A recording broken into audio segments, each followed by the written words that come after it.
Alright, today we're going to go over my GameCube and Wii collection. Recently I was able to really ramp up the GameCube stuff. Let's get into it. Okay, first off, got Avatar: The Last Airbender. I think I've only heard bad things about this game. I don't know if any of the Last Airbender games are good. I know the Korra game that was made, I think by Platinum Games, was not good, so... Yeah, the whole Avatar license just hasn't had much good luck outside of the original show. Next I've got Battalion Wars. I know this is supposed to be in the same series as Advance Wars. I still haven't played Advance Wars.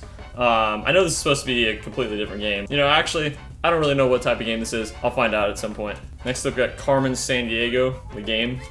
It looks like a 3D adventure game, maybe a platformer. Not entirely sure, but, you know, could be good. Next up, got the Cars movie tying in. I'm trying to have every single Pixar game. It's just another weird sort of collection that I want to complete. So, another good one to have here. And actually, I've heard good things about it. I've heard it's actually not that bad. I don't really like the Cars movie that much, but the game might be good. Next up, got Frogger's Adventures, The Rescue.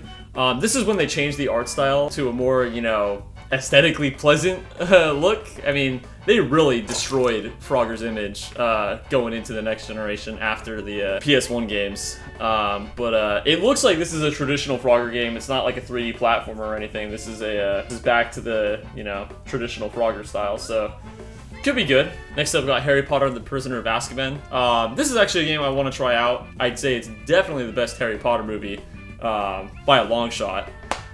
So hopefully the game is just as good. Next up, got Lord of the Rings: The Third Age. This is a pretty cool RPG. It uses the exact same battle mechanics as Final Fantasy X. Like, there's no difference at all, which is appreciated because I really like the battle system of Final Fantasy X. I got a decent amount into this game, and it's cool because this game takes place during the movies. And it kind of takes place around the movies, like around the events that are happening. You're going to interact with some of the characters in the movies, and I really do like the Lord of the Rings original trilogy.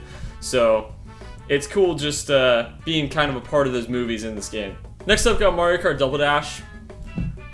This is just not a Mario Kart I like playing. I really don't like the way that just driving the carts feels in this game. I mean, I'd say I like this game better than Mario Kart 64, but I really don't like that game, so... Again, if I'm going to play a Mario Kart game, I'm just going to play Mario Kart 8. Like, I think that's the best Mario Kart by far. Next I've got Pac-Man World 2. This is a fun one. I don't like this game as much as the first one. I think the first one just has a little bit more charm to it. This one just feels kind of generic. It controls better, that's for sure. Like, it feels good to just move around as Pac-Man in this game. But this really feels just very bland. Next I've got Pokemon XD. I really tried getting into this one, and I'm surprised I didn't like it as much as I did, because I absolutely love the third generation of Pokemon. Pokemon Emerald, Pokemon Fire Red, like, those are two of my favorite Pokemon games. Two of my favorite games of all time. So I was really expecting to like this game, because going into it, I didn't know anything about the console Pokemon games at all. I had no idea what to expect from XD. I had no idea what to expect from Coliseum. So I went into this completely blind, and I think I got about an hour in, and I've kind of realized that it's just not really like the traditional Pokemon games. It's a little different, and I don't know, maybe I'll get back into it, but the whole, like, capturing shadow Pokemon element to it, I don't know if I'm really gonna like that. I do like that you start off with an Eevee as a starter. That's kind of cool, but yeah, I don't know. Next up, got SpongeBob SquarePants Revenge of the Flying Dutchman. This game is absolutely atrocious and is aged absolutely terribly. If you want to play a good SpongeBob game, play the game after this. Play Battle for Bikini Bottom and just forget this game ever existed. Next up, got Star Fox Adventures. This game surprised me. I remember as a kid hearing, Star Fox is in its dark age. Like, this is, you know, the worst game ever. This isn't a Star Fox game. Technically, it's not. Like, it was another game that got repurposed into this game. But I really like it. I've been playing it recently, and it's a great Zelda game. It's a complete clone of 3D Zelda, but it's really fun, and the voice acting is really dumb and cringy, and it's funny to laugh at. And but I really like the adventure elements of this game. It runs at 60 FPS, like, it looks really good. Like, so far, this is probably the best looking GameCube game I've seen. The character models look great, the animations are great, the gameplay's fun so far, the music's pretty good. Like, this is a good game. Yeah, like, if you're hoping for a traditional Star Fox game, that's not what you're getting here. But I really enjoy it so far. Next up, Star Wars Rogue Leader. This is a cool game. I didn't know anything about it going in. I just knew that there was a Star Wars game that was exclusive to GameCube. I think this was a launch game. I didn't realize how just immersive this game is. Like, being able to actually like look around in the cockpit of your X-Wing while you're flying around, and the graphics are absolutely excellent and still hold up fantastically to this day. This is a great Star Wars game. Next up, got Super Monkey Ball Adventure. I tried playing this for like 10 minutes. I don't think the Monkey Ball format works in a 3D platformer. Yeah, I wasn't even have fun just like rolling around in the hub world. I think this game's trash. Next up, got Super Mario Sunshine. I haven't played this in a few years, but I've probably started up and not finished this game like 10 times at this point. I can't picture any level in this game except for the hub world, Delfino Plaza, and whatever like the first level is with Petey Piranha. That's it. That's all I know about this game growing up. So I'll have to get to it at some point. I know it's some people's favorite 3D Mario. Yeah. Super Smash Bros. Melee. I mean, what can be said about this game that has not been said? I mean, this game is still alive and kicking to this day thanks to the professional Smash Brothers community. It's a fantastic game. Just moving around as the characters in this game is just so satisfying. I mean, this game, I would say out of all the Smash Brothers games, like, this one has the best combat. I would say there's another game that is overall better, but, yeah, I mean, I could see why, you know, this game is just highly regarded as the best, you know, Smash Bros. Game by so many people. Next up, got Wave Race Blue Storm. Not exactly like a super engaging game, but the water physics are really impressive. Okay, and then I've got a few loose games. First off, got Star Fox Assault. Eventually I'll play this one. I don't know anything about it, but from what I vaguely remember, that this is like a more traditional-ish Star Fox game. I don't think it's like a 3D adventure Zelda game like Star Fox Adventures, so I might like it. Next up, got Zelda Twilight Princess, the GameCube version. This is one I've been meaning to play for a while. I liked Ocarina of Time. That's the only 3D Zelda game I've ever played and beaten. So hopefully this one's good. Next up, got Mario Party 6. After last month's pickup, I had Mario Party 4, 5, 6, and 7 as loose discs. This is the one I decided to keep. I read online, most people say that this is the best one out of all the GameCube ones. So yeah, I've never played a Mario Party game. Chances that I will, not very likely, but you know, if I'm gonna keep one, you know, I'll try and keep the best one, or at least what people say is. And then lastly, Lego Star Wars on the GameCube, but the disc doesn't work, so who cares? Okay, that was all my GameCube games. Let's go into my Wii collection. All right, first off, got Blazing Angels. Don't know really anything about it. I know it's a Ubisoft published game, and I know Ubisoft really, ever since the Wii, has really stuck with Nintendo, so could be good. Next up, got Cooking Mama Cook-Off. I think I played a Cooking Mama game once, a long time ago. I know it's got its fans. I don't know. Next up, got Donkey Kong Country Returns. This is a good game. I actually did not play the Wii version, though. I played the 3DS version to completion, and I really liked it on 3DS. I know the 3DS version ran at 30 FPS. This runs at 60. This is really the way to play this game. Don't play the 3DS version. Unfortunately, I'm very petty, and when I popped this into the Wii, it only runs in 16:9 format, which this isn't the only game on the Wii that does that. These later released Wii games, for some reason, for some ungodly reason, a system that runs in standard definition that was originally formatted for 4:3 has games that only run in 16:9. I'll never understand that. So because of that, I can't really use this on my CRT because it creates terrible black borders. So I'm probably never gonna play this. Next up, got Epic Mickey. I mean, the game has heart and it's got some style, but I think the gameplay is just not fun.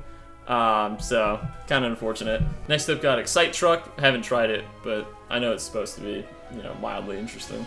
Next up, got Go Vacation and Just Dance 2. Yeah. Next up, got The Legend of Zelda Skyward Sword. I don't really know too much about this one specifically. Besides, I know it has way more emphasis on motion controls, and if I remember correctly, they're supposed to be like pretty invasive and not that fun. And it's also supposed to be a pretty linear Zelda game. This is one I'll get to eventually. If I happen to pick up the Switch port for cheap, I'd probably rather play that version just because I know it doesn't have as invasive motion controls, or actually, I don't know if it has motion controls at all. But, yeah. Next up, got Mario Kart Wii. This is the Mario Kart I have the most amount of time in. I'm most nostalgic for this game. I'd say, you know, it still holds up extremely well to this day. I know, I think there's still a very sizable community for this game that uploads custom tracks, that holds online tournaments and stuff. I hate the cover art. I think it's just so lazy. Otherwise, fun game. Next up, got Mario Super Sluggers. I remember playing this as a kid. I recently just picked this up at a thrift store. Should be a fun time. Next up, got New Super Mario Bros. Wii. This is another one that I remember playing and beating as a kid with, I think I did this with my brother or with a couple friends or something. But unfortunately, this is another game, just like Donkey Kong Returns, where it only runs in 16:9 on a standard definition console. Makes no sense. Next up, got No More Heroes. This is one I was really sad to let go because the style, the characters are absolutely fantastic in this game. Like, this is one of the most memorable games I've ever played. Love the menu system, just everything in this game has such great attention to detail. Unfortunately, it's on the Wii, so the controls are absolutely abysmal. Like, it actually hurts my hands to play this game for more than like 30 minutes. Just the way you have to use the nunchuck and the Wiimote, it cramps my hands more than any other game I've ever played. Which is unfortunate because I was having a mild amount of fun, but yeah, like, I'm not gonna play a game that hurts me. Next up, got the Rayman Rabbids games. This kind of killed the Rayman franchise for a bit. I mean, they're fine, you know, party games, but who cares? Next up, got Smarty Pants. I only have this because I had it as a child. Next up, got Super Mario Galaxy. Great 3D Mario game. I don't know if I ever beat this one to completion. Yeah, I don't think I ever did, but yeah, the whole gravity mechanics in this game are great. I would say I don't like it as much as Super Mario 64, but I definitely, you know, appreciate it. But I do remember liking Super Mario Galaxy 2 a lot. This is one I'll definitely be going back to at some point. I definitely remember liking it better than the first Mario Galaxy, so definitely am gonna have to check this one out again.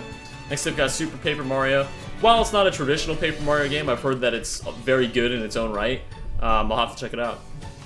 Next up, got Super Smash Bros. Brawl. I would say, in terms of just overall content, this is the best Smash Bros. Game.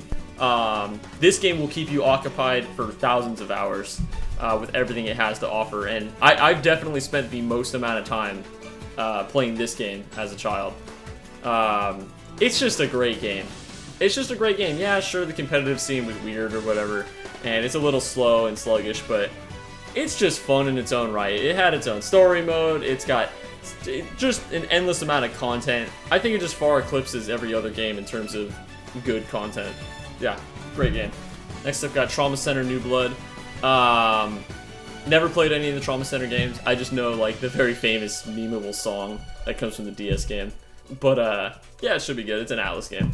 Next up, got Wario Land Shake It. Really love the visuals in this game. Whoever the developer was for this game, they really put a lot of good effort into making the 2D animations fluid and just looking great. Because the game visually, you know, it looks just as good as any game that would come out today. Yeah, visually the game has not aged at all. It's a fun game. It's a little basic, but yeah, it's fun. Next up, got Wii Play. Haven't played it. Haven't played it. And lastly, I've got Wii Sports. Definitely the most famous game on the system. And honestly, one of the best. Like, in terms of just a packing game that came to the system to show off the system, it really doesn't get much better than Wii Sports. It's why it's still worth like $20 to $30 nowadays, which is crazy because this, I mean, there's over like 100 million copies of this. Yeah, it's just a great game. It's just a great game, especially to play with friends. It was more fun when it first came out because the Wii was more of a novelty, and it was back when we thought like you actually had to do like the crazy movements with the Wii remote to actually get things done. Nowadays, we can kind of cheat and like you can barely move the Wii remotes and get the same effect, but yeah, I mean, this took the world by storm when it came out, and for good reason. Alright guys, well, that was my humble GameCube and Wii collection. Thank you guys for watching.